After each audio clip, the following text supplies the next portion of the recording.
فرت 5 با انگشت 1، فرت 6 با انگشت 2، 7 با انگشت 3، 8 با انگشت 4.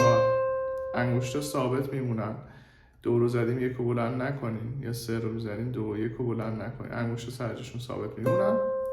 بعد یکی یکی تو همین حالت هستن، یکی یکی بریم یه سیم بالاتر. سیم 2، فرت 5، 6، 7، 8. یکی یکی میریم بالا.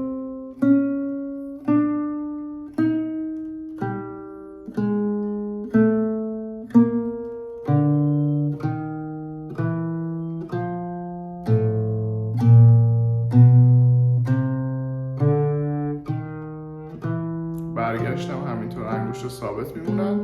یکی یکی برمیگردیم پایین.